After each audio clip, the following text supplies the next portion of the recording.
সেদিনটা ছিল শুক্রবার। অনেক দিন ধরেই মনে হচ্ছিল একটু সাগরের ধারে গিয়ে নিঃশ্বাস নেই। তাই বিকেল 4টের দিকে আমি আর আমার 2 বন্ধু রওনা দিলাম চট্টগ্রামের পতেঙ্গা সৈকতের দিকে।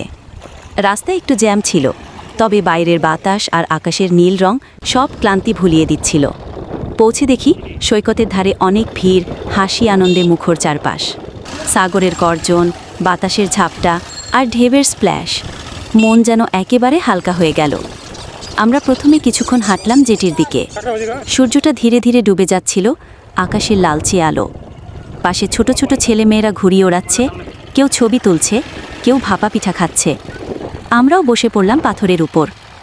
একসময় 1 কাপ চা আর চানাচুর হাতে নিয়ে জেটির এক কোণায় বসে গেলাম। হাওয়ায় কাপে চা ঠান্ডা হয়ে যাচ্ছিল, তবু মনের গরম ছিল অফুরন্ত।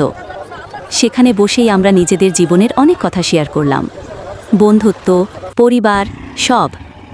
সন্ধ্যার পর বাতিগুলো